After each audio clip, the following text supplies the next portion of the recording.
আপামর বিশ্ববাসীর কাছে অনুপ্রেরণা নেতাজি সুভাষচন্দ্র বসু। মহান বিপ্লবী বাঙালির জন্ম হয়েছিল উড়িষ্যার কটকে 23শে জানুয়ারি 1897 সালে। পিতা জানকীনাথ বসু ও মাতা প্রভাবতী দেবীর সুযোগ্য সন্তান ছিলেন তিনি। জানকীনাথ বসু একজন প্রসিদ্ধ আইনজীবী ছিলেন। ঐতিহ্য বজায় রেখে বৃহস্পতিবার নেতাজি সুভাষচন্দ্র বসুর জন্মজয়ন্তীতে রাজ্যের অন্যতম বনেদি স্কুল নেতাজি সুভাষ বিদ্যানিকেতনে বর্ণময় অনুষ্ঠানের আয়োজন করা হয়।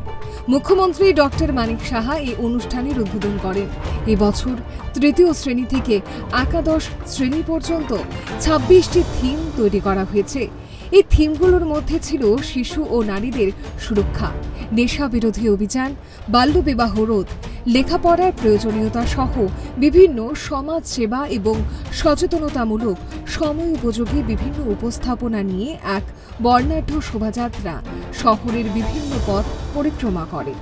এই বর্ণাঢ্য শোভাযাত্রা দর্শনে গোটা শহরে ব্যাপক লোক সমাগম ঘটে। অনুষ্ঠানে প্রধান অতিথি হিসেবে উপস্থিত ছিলেন রাজ্যের মুখ্যমন্ত্রী ডক্টর মানিক সাহা, প্রাক্তন বিধায়ক দিলীপ দাস, আগরতলা পৌর নিগমের মেয়র দীপক মজুমদার ও স্কুলের দায়িত্বপ্রাপ্ত প্রধান শিক্ষিকা সহ অন্যান্যরা। অনুষ্ঠানে মুখ্যমন্ত্রী বক্তব্য রাখতে গিয়ে বলেন, নেতাজি সুভাষচন্দ্র বসু ভারতের স্বাধীনতা সংগ্রামের ইতিহাসে চিরস্মরণীয় কিংবদন্তি নেতা, আর তিনি হচ্ছেন নেতাজি সুভাষচন্দ্র বসু। এরকম একজন উজ্জ্বল ও মহান চরিত্র দেশের স্বাধীনতা আন্দোলনে খুবই কম দেখতে পাই। দেশের স্বাধীনতার জন্য নিজের জীবন উৎসর্গ করে দিয়েছেন। তার জন্য প্রতিটি ভারতবাসী এবং বিশেষ করে বাঙালিদের হৃদয়ে তিনি স্থান করে নিয়েছেন। আমাদের সুভাষচন্দ্র বসু ভারতের স্বাধীনতা সংগ্রামের ইতিহাসে যদি স্মরণ করতে হয়, চিরস্মরণীয় যিনি কিংবদন্তি নেতা, যদি আমরা এক কথাই বলি, তিনি হচ্ছেন আমাদের সুভাষচন্দ্র বসু।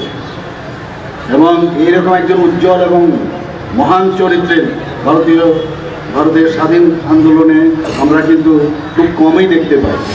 মুখ্যমন্ত্রী আরও বলেন, মহান স্বাধীনতা সংগ্রামী নেতাজি সুভাষচন্দ্র বসুর চির অমর উক্তি, তোমরা আমাকে রক্ত দাও, আমি তোমাদের স্বাধীনতা দেব। এই বজ্র কঠোর আহ্বানে সমুদ্র হিমাচলের স্বাধীনতাকামী জনতাকে উদ্বেলিত করেছিল। এই বাণী ঘরে ঘরে সকলের কাছে পরিচিত, যা আজও যুব সমাজ নয়, গোটা দেশবাসীকে অনুপ্রাণিত করে।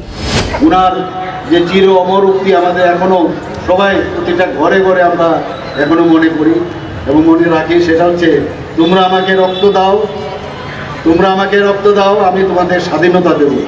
এখনো কিন্তু সেটা আমরা বারবার, এটা চিরস্মরণীয় হয়ে থাকে আমাদের মনে।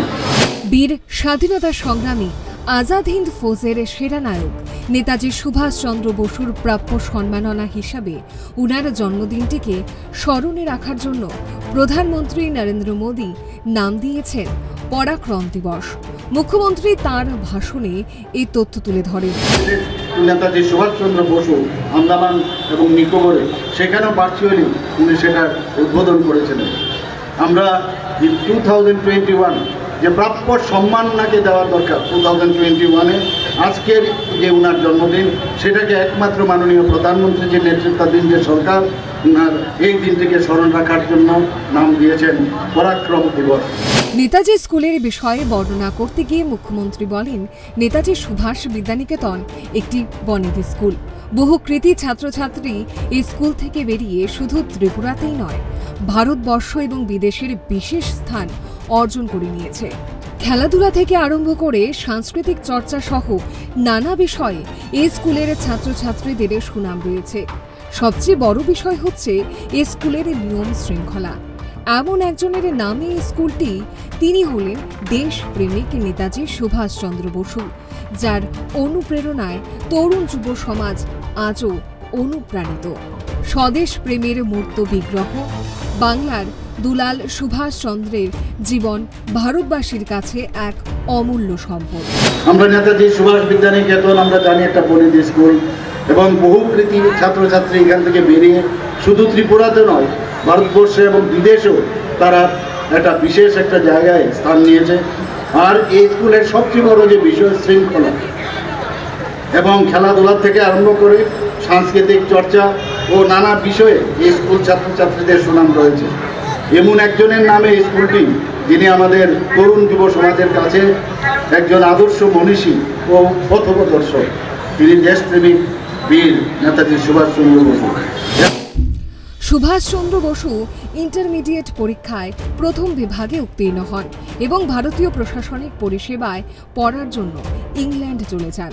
এই পরীক্ষায় চতুর্থ স্থান অধিকার করে তিনি ভারতের গৌরব বয়ে আনেন। তবে ব্রিটিশদের দাসত্ব তিনি মানেননি, তাই তিনি মাঝপথে তাদের প্রশাসনিক পরিষেবা ছেড়ে ভারতে আসেন। স্বাধীনতা সংগ্রামে যোগ দেন এবং আজাদ হিন্দ ফৌজ গঠন করে আজাদ হিন্দ সরকার প্রতিষ্ঠা করে। 1931 সালে কংগ্রেসের সভাপতির পদে নির্বাচিত হলেন। নেতাজির শেষ জীবন সম্পর্কে কোনো স্পষ্ট প্রমাণ না থাকায় এই রহস্য আজও অমীমাংসিত হয়ে রয়েছে।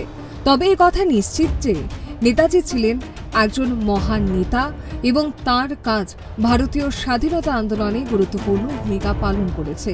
নেতাজি বলেছিলেন, ছাত্র জীবনের কর্তব্য শুধুমাত্র পড়াশোনা করে পাশ করা, স্বর্ণপদক লাভ নয়। দেশ সেবার জন্য প্রাণের সম্পদ ও যোগ্যতা অর্জন করা একান্ত প্রয়োজন। ফলে আজকের দিনে নেতাজির প্রতি সচ্চা শ্রদ্ধা জ্ঞাপন করা অর্থাৎ 23শে জানুয়ারি পালন করার অর্থ হল নেতাজি অসমাধিত লক্ষ্যকে পূরণ করার উদ্দেশ্যে আত্মনিয়োগ করা। Bureau report, Times 24।